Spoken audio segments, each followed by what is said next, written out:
আসসালামু আলাইকুম রহমতুল্লাহি ওবারাকাতুহু।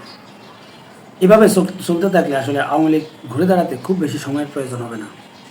সম্মানিত দর্শক, আপনারা জানেন যে 1975 সালে যখন বঙ্গবন্ধু সপরিবারে হত্যা হয়, সবাই ধারণা করেছিল যে আওয়ামী লীগ মনে হয় এটাই আওয়ামী লীগের শেষ। কিন্তু মাত্র 20 বছরের ব্যবধানে শুধু আওয়ামী লীগ ঘুরে দাঁড়িয়েছে সেটা নয়, আওয়ামী লীগ সরাসরি ক্ষমতায় চলে এসেছে। যদিও 1996 সালে আওয়ামী লীগ শক্তিশালীভাবে ক্ষমতায় না আসতে পারলেও 2008 সালে কিন্তু তারা অনেক শক্তিশালীভাবে ক্ষমতায় আসে। প্রায় 2/3 বেশি আসন পেয়েই তারা ক্ষমতায় আসে। কিন্তু 2008 সালে নির্বাচনে ক্ষমতায় আসার পর যেভাবেই হোক, শক্তি প্রয়োগ করে হোক, দুর্নীতি করে হোক, আর যেভাবেই হোক, আওয়ামী লীগ কিন্তু 16 বছর ক্ষমতায় ছিল। এবং রাষ্ট্রীয় যতগুলো মন্ত্রণালয় রয়েছে, প্রত্যেকটা মন্ত্রণালয়ে আওয়ামী লীগের একদম শিকড় থেকে আওয়ামী লীগ করে এরকম লোক দেখে দেখে তাদেরকে চাকরি দেওয়া হয়েছে।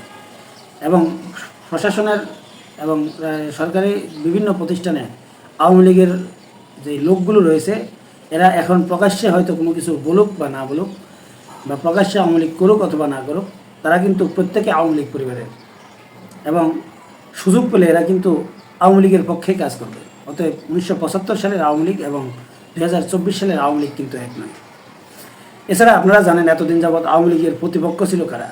আওয়ামী লীগের মূল প্রতিপক্ষ ছিল বিএনপি এবং জামাত। আওয়ামী লীগ চলে যাওয়ার পর আপনারা দেখেছেন যে এখন বিএনপি এবং জামাত আসলে রাজনীতির মাঠে অনেক সক্রিয়, এবং দুই দলের আসলে মুখোমুখি হয়েছে। আসলে এখন একজনের প্রতিপক্ষ আরেকজন হয়ে গিয়েছে। এবং আপনারা দেখছেন যে আওয়ামী লীগ যেই ভাষায় জামাতেরকে নিয়ে কথা বলতে 1971 সাল নিয়ে, এবং বিভিন্ন দেখেছেন ঢাকা বিশ্ববিদ্যালয়ের ছাত্র শিবিরের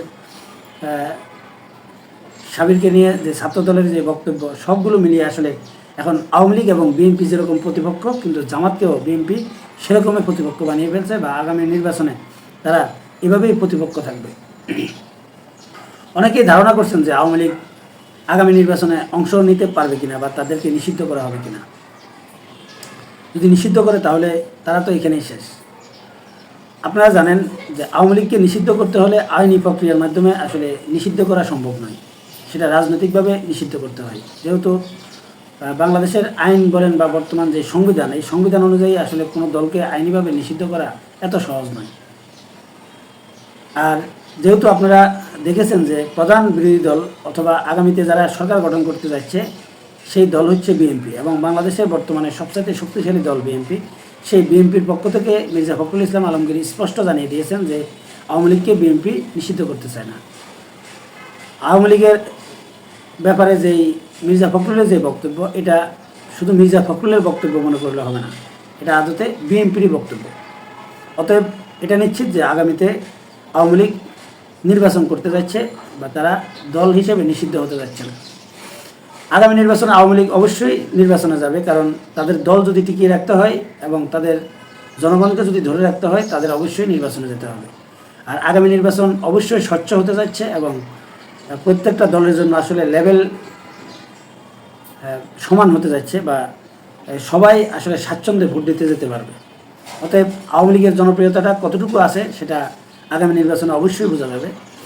এবং বিএনপির যেই কর্মকাণ্ড আপনারা দেখেছেন যে 5 আগস্টের পর বিএনপি যেসব, যদি আপনার আওয়ামী লীগের আমলে 5 আগস্টের আগে আপনারা যদি বিএনপির জনসমর্থন যদি হিসাব করেন, আমি সেই সময় দেখেছি প্রায় 70% মতো মানুষ আসলে বিএনপিকে সমর্থন করতো এবং বিএনপি পন্থী বলে মনে হয়েছিল। কিন্তু 5 আগস্টের পর আসলে বিএনপির জনপ্রিয়তা অনেকটাই কমেছে। সেটা আমার মনে হয় সেটা 40%-এর নিচে নেমে এসেছে বলে আমার মনে হয়। যদিও 40% বা 35% জনসমর্থন যদিও থাকে, তারপরেও আগামীতে বিএনপি ক্ষমতায় আসতে যাচ্ছে, এটা প্রায় নিশ্চিত। অতএব বাংলাদেশের যে মানুষ, বা বাংলাদেশের যে সাধারণ মানুষ, এই সাধারণ মানুষ সব কিছু খুব বেশি দিন মনে রাখে না। আপনারা জানেন যে 5 আগস্টের মতো পর মাত্র অল্প কিছুদিনের মধ্যে আসলে ডক্টর ইউনূসকে নিয়ে বিভিন্ন জায়গা থেকে বিভিন্ন প্রেশার ক্রিয়েট করা হচ্ছে।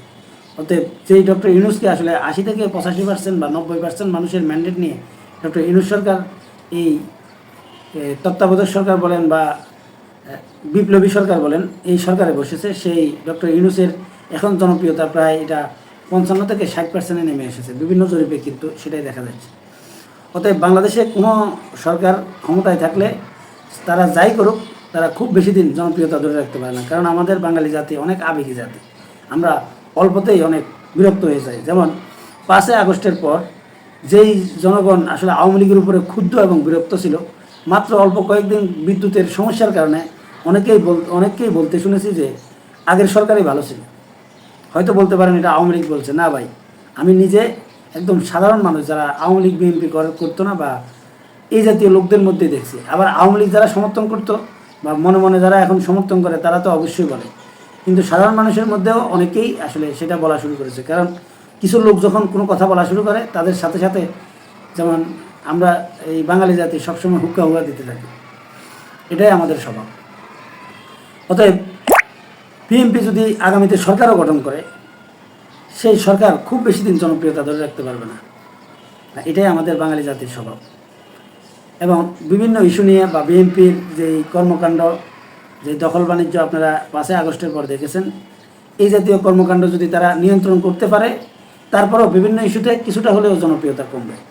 আর যদি এগুলো নিয়ন্ত্রণ করতে না পারে, আসলে বিশাল ব্যবধানে আসলে বিএনপিরও জনপ্রিয়তা কমবে। তখন এই ভোটারগুলো আসলে কোন দিকে যাবে?